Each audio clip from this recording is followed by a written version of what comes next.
자, 우리가 행복의 조건이라고 여길 수 있는 것들을 가지고 있었음에도 불구하고 하나님이 허락지 않았다라고 하는 것이 뭘 의미할까요? 그러니까 우리 삶에 때로 우리가 잘 사는 줄 알았는데 삶 속에 막 어려움이 찾아오는 거예요.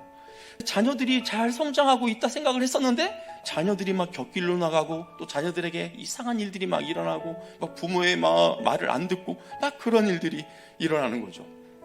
건강하게 잘 지내는 줄 알았더니 갑자기 질병이 찾아와서 나를 막 힘들게 하고 괴롭히는 이런 상황. 인생에 하나님께서 허락지 않았다라는 것이 우리 인생 가운데 여러 가지 그런 문제들이 막 터지고 사건 사고들이 생겼다라는 것입니다.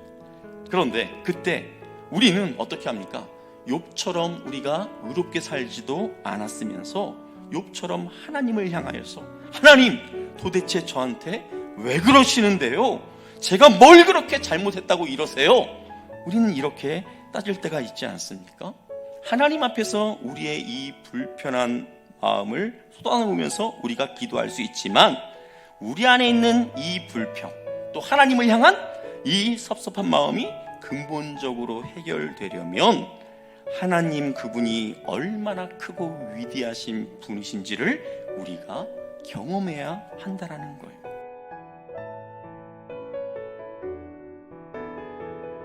그러니까 어떤 사람이 자신이 원하는 대로 하나님으로부터 많은 그런 재물을 받았는데, 그러니까 열심히 일해서 벌기는 많이 벌었는데 하나님께서 그것을 누리도록 허락하지는 않았다라는 거예요. 그래서 자기가 그 쌓아둔 것을 다른 사람이 누리게 되는 이런 어처구니 없는 상황을 맞닥뜨리게 되었다라는 것입니다. 재물을 많이 모으면 행복할 줄 알았는데 그 자체만으로는 행복의 조건이 될 수 없다라는 것입니다.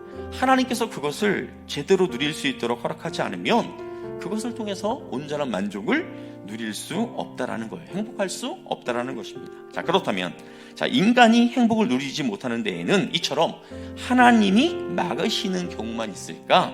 그렇지 않습니다. 하나님께서 막아서 행복을 누리지 못하는 게 있는가 하면 두 번째는 인간이 가지고 있는 그 끝없는 그 욕망, 자족할 줄 모르는 그 욕망으로 인해서 만족을 누리지 못하게 된다라는 것이죠. 지혜자 솔로몬의 눈에 들어온 것들, 짐승이든지 가축, 여러 가지 동물들, 그리고 산에 있는 나무, 또 풀, 꽃, 이 모든 것들, 또 사람까지도 이 모든 것들이 솔로몬보다 이미 이전부터 쭉 존재해 왔던 것들이에요. 사람은 자신이 사는 동안에도 자신의 삶에서 무엇이 진정한 즐거움인지도 모르고 살아갈 뿐만 아니라 그것도 잠깐, 이 땅에서 잠깐 살다가 그렇게 사라지는 존재일 뿐 아니라 자신이 사라진 이후에 이 땅에서 어떤 일이 벌어질지에 대해서도 전혀 모르는 굉장히 제한된 그러한 존재라는 것입니다. 누가 능히 그에게 고하리요, 누가 능히 그에게 알려주리요. 그러니까 아무것도 모르는 존재가 바로 인간이라는 거예요. 자, 그렇기 때문에 자기보다 강한 자, 즉 하나님 앞에 인간은 게임이 되지 않아요. 너보다 강한 자신 하나님과 다툴 생각은 꿈에도 하지 마라. 솔로몬이 그와 같이 말하고 있는 것입니다. 우리가 욥하면 굉장한 의인이고 하나님의 칭찬을 받을 만한 그런 존재인데 하나님께서 지금 욥을 향하여서 뭐라고 이야기하고 있어요? 트집 잡는 자, 하나님을 탓하는 자, 그렇게 막 책망하고 있는 것을 보게 됩니다.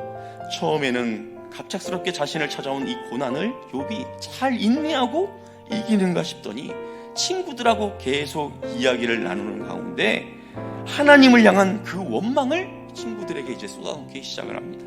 내가 무슨 죄를 졌다고 하나님이 나에게 이러시는지 모르겠어. 왜 아무 이유 없이 나에게 이런 고통을 주시지? 지금 하나님을 향하여서 이해가 되지 않는 그 심정을 지금 섭섭함과 불평으로 쏟아놓고 있는 것입니다. 자, 이러한 욥을 하나님이 찾아오셔서 말씀하세요. 창조주 하나님의 그 놀라운 능력을, 그 위엄을 드러내면서 너 그때 있었어? 네가 그때 뭘 했었어? 네가 그것을 위해서 도움이 됐었어? 계속 이렇게 욥에게 이야기하니까 욥이 그 하나님의 물음 앞에 한마디도 대답을 못합니다. 하나님의 영광과 위엄에 압도당한 이 욥은 하나님 앞에서 자신의 존재가 얼마나 작고 초라한지를 이제 그제서야 깨닫게 된 것이죠. 사랑하는 성도 여러분, 언제 우리가 진정한 만족과 행복을 누릴 수 있다고 생각하십니까? 우리에게 필요한 것들이 하나둘 채워질 때 우리는 진정한 행복과 만족을 누릴 수 있을까요?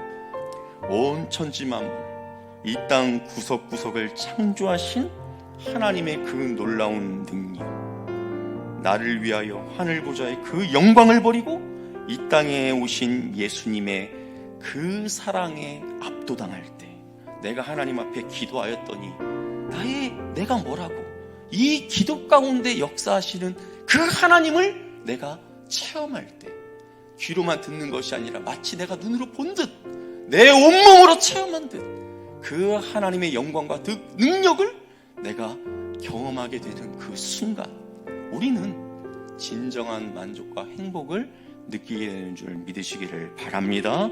사랑하는 성도 여러분, 2020년 우리의 삶이 하나님과 다투는 인생이 아니라 전능하신 하나님의 영광과 그 능력, 그리고 그분의 놀라운 그 사랑 앞에 무릎 꿇는 그런 한 해가 될 수 있기를 주님의 이름으로 축복합니다.